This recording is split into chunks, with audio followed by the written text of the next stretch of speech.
Hello and welcome to Trending Echoes. Today we're happy to have a guest of marvelous expertise, Mr. Nicholas Michelone, a managing partner at Agonal Partners. Mr. Nick, we're quite happy to have you today, if you allow me to call you Nick, of course. Can you please tell us more about Agonal Partners first? Thank you very much for having me. So what we do at Agonal Partners, we are based out of Dubai with a presence in Istanbul and in Switzerland. We advise multinational companies on geopolitical risk. So we help companies understand how global geopolitics and the profound shifts in global geopolitics and geoeconomics are impacting their current operations, their supply chains in particular, their future development strategies. We help companies with market access strategies, every time with a pretty heavy layer of geopolitics and geoeconomics. You do not approach the UAE market, the Singaporean market, the Turkish market, the same way you would approach the French market or the German market. So there are some realities that have to do with geopolitics and geoeconomics that companies need to understand. And the third activity is that we advise some institutional investors on investing in technological startups, always with this worry about where it might take them on either side of the geopolitical divide. There is a profound division in the technology space as a result of the US-China war. And we help institutional investors, private equity funds, sovereign wealth funds, family offices, to understand if they choose to invest in a tech startup, this might take them in one direction or another, so at least they can make an informed decision. Well, that's wonderful. One of the geopolitical risks you just mentioned is the US tariff war that's happening currently, and between China, the US, and the US tariff announcement that they've made. Can you please explain the situation first? In your own words, of course. It's a very fast-changing situation. It's something that I was advising some of your colleagues earlier. Do not stay away from your TV more than 2 hours because the world changes every 2 hours these days. Definitely. It pretty much started on April 2nd when President Donald Trump showed during this press conference this famous list of so-called reciprocal tariffs. So if we remember, the United States has made it its trade policy to impose a baseline 10% tariff on everything from everywhere. And when I say everything from everywhere, it's literally everything from everywhere, including this famous island in the South Atlantic called, I think, McDonald Island, which is not populated with humans, only penguins. Penguins. About 10,000 penguins. They have to pay 10% tariff for everything they export to the Even US. the penguins? Even the penguins. Huh. They even listed some territories which are not sovereign territories. They are departments of France, like Reunion Island was listed separately. I was actually surprised not to see French Polynesia listed separately. But anyway, the idea is that Donald Trump has made it the United States trade policy to impose a baseline tariff of 10% on everything from everywhere. On top of those 10%, he announced what he calls reciprocal tariffs on all of the countries that he considers are taking unfair advantage of the United States. So what does he mean by this? He means countries that, according to him and according to the US Department of Commerce, impose unfair tariffs on US goods. They came up with interesting numbers, to say the least. I'm an economist by trade. I started my career as a macroeconomist in Hong Kong. I've looked at the formula that they've used to calculate those so-called reciprocal tariffs. The formula, more or less, is trade balance of the US divided by imports of the US from a said country, multiplied by 100 to make it a percentage. The whole of that divided by 2. And does that make sense? None whatsoever. Wow. Macroeconomically speaking, this is not a formula of reciprocity. So there is nothing reciprocal about these tariffs? Absolutely not. For example, they initially imposed 20% tariff on the European Union. Because it's divided by 2, it supposes that the EU practices 40% tariff on the US, which is light years away from the reality. On average, the EU, when you look at all of the sectors, imposes about 4 to maybe 5% of tariffs on US goods, on average across all sectors. So we are light years away from the alleged 40%. But also in your own analytics, Do you suppose that these tariffs are aimed toward a certain competitor rather than all tariffed countries? That's the most important point. That takes us to the second stage of this policy, which was unraveled a couple of days ago when Donald Trump actually said, hold on a minute, I'm suspending all reciprocal tariffs for 90 days. We revert to the baseline 10% for everybody, with the exception of China. And for China, not only do I suspend the tariffs, but I increase them to initially 84%, and then 104%, and now I think 145%. Yes.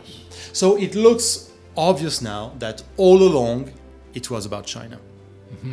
Now you may ask, why did he start if all along it was about China? Yeah. Why did he threaten all of the other nations, most of the other countries on the planet with this? Because the idea is to show everybody that I can be tough.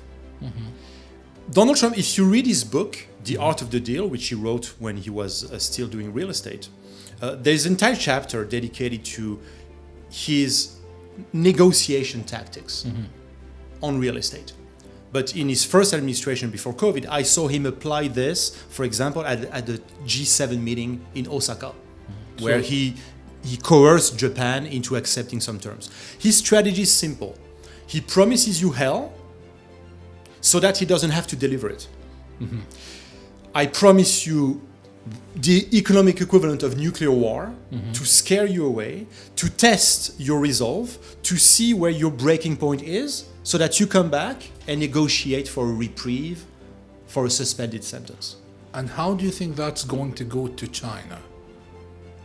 The problem is that with China, he may be chewing more than he can swallow. He went all the way up to 145%. China retaliated with 125% on US goods. And now they're saying we will not go above 125. But he didn't anticipate that China would rise to 125. I don't think so. I don't think so. But the Chinese are saying we'll stick to 125 because at 125% anyway, US goods are become unaffordable in China. So it would be ridiculous to go to 200, 500, 600%. It would be meaningless to go above them. Absolutely. And it's one way for China to show we are on the receiving end of this. We are not the aggressor here. We are willing to play international trade game the way it used to be played. WTO rules, free trade agreement rules. We're willing to play that. What makes me say that Donald Trump may be chewing more than he can swallow is that China has many other weapons at its disposal apart from tariffs. Such as their willingness to heavily manipulate their own currency. The People's Bank of China, the Chinese central bank, is again, as we speak, aggressively making sure that the Chinese yuan is lowering quicker than the US dollar. I do believe that one of the objectives of Donald Trump in his trade war is to lower the US dollar so that American companies gain in export competitiveness. But guess what? The Chinese are lowering the yuan even more. They have another weapon. They hold a sizable chunk of US debt, which they are starting to get rid of gradually on the market and replace with non-US dollar denominated assets and gold. That's an equivalent, a financial equivalent of the nuclear weapon. Because if you start unloading aggressively US debt, you own so much that you provoke a collapse in the value of the US debt and you seriously endanger the capacity of the US to refinance itself, and you may create a movement of panic on markets. That's a very powerful weapon. Another weapon that China has and that the US do not have is their willingness, their ability to absorb external shocks to their economy. Xi Jinping has proven it over the past 5 years already.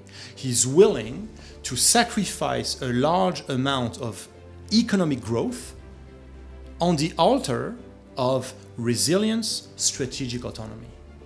We've seen that in the past 5 years. We've seen that already. He's proven it. He's proven that he's willing to pressure his own companies into not doing business with the US. It's hurting those companies. But he says, tough. It is necessary pain for us. Look for other markets. But we are considered as enemy public number one in the US, so look for other markets. But don't you think that in that the US is actually unintentionally helping China reach other markets as well? Absolutely. And other markets are reaching to China as a replacement to the US. Absolutely. I think what Donald Trump was aiming for, mostly with this hiked tariffs, and I put a tariff, I suspend it, I put it back, I suspend it, creating that constant uncertainty. Yes. The market crash we've seen in the past few days, Yeah. contrary to the 2008 subprime crisis, to the COVID crisis, this one is engineered by someone. And shows a lack of trust, and it builds that lack of trust in other Absolutely. nations as well. Absolutely. I think his objective is to impose a binary choice on all of the US trade partners. You can either have access to the US market, which is still one of the largest consumer markets out there, Yes. or you keep your China-centered supply chains. You may not have both. You must choose. And that begs the question, Mr. Nicholas, who wins in this trade war between giants? Who are the biggest winners and who are to lose the most? As we speak, everybody is losing at the moment. Yeah. Short to medium term, everybody is losing, because what Donald Trump is doing is that, if I may take a sport analogy, let's say it's a boxing match between US and China, but there's no public, because the public is being forced into the ring to fight with them, to fight along. We are not allowed to just watch, count the points, and enjoy the show. Everybody is being sucked in because of supply chains. Most countries have in their supply chains at one point China, which means you will be punished. Even though he's suspending the tariffs, and even if by miracle he annuls the tariff, which I would not bet too much money on, it's a suspension of 90 days, it's not an annulment. Even then, for those 90 days, you have to reinvent your supply chains quickly, because as soon as you have China involved at one point, you're being indirectly hit. And those 90 days aren't enough. So you're saying And all it goes fast. all is endangered in this tariff war of giants. Is there a benefit? Is there an opportunity in this trade war? There is definitely an opportunity. There is an opportunity for all our countries in the world that are not US and China, for the Middle East, the GCC, for Europe, for Southeast Asia, for Latin America, for Africa, for Central Asia. There are opportunities, and the opportunity is because Donald Trump and this trade war is a wake-up call. It's a wake-up call that the way international trade has been built around up until now, basically China as the main producer and the US as the main buyer, if I was to oversimplify it, this is unsustainable. Because those two giants are colliding. They are hegemonic powers, both of them, and there are only two hegemonic powers on this planet, US and China. And they were bound to collapse because of their size alone. I'm not even talking about intentions to collapse, just Based because on of size. Sheer size. Imagine in the solar system, you bring a second planet, Jupiter. But the physics of it will expel the smaller planets, just by sheer physics. So that clash is inevitable. It's inevitable. According to me, it's inevitable. Which means for countries like ours, there is an urgent necessity to reinvent the basis on which our economy functions, to recreate new trade partnerships, to diversify our trade partnerships, to modify our supply chains, maybe sometimes to duplicate our supply chains, to have a supply chain dedicated to Europe, one dedicated to the Middle East, one dedicated to Asia. It will be costly, but there's no way around it. And where I'm remaining positive and optimistic is that I see already as we speak, a few days after this announcement of 145% tariff on China and the 125% in retaliatory tariff from China, I see countries like the UAE and the European Union starting discussion to enter into a new free trade agreement. The president of the UAE just came back from India to do the same. Yes. A CPA agreement with the Democratic Republic of the Congo, etc., etc., etc. So I'm seeing this trend not only disappearing, but actually being reignited.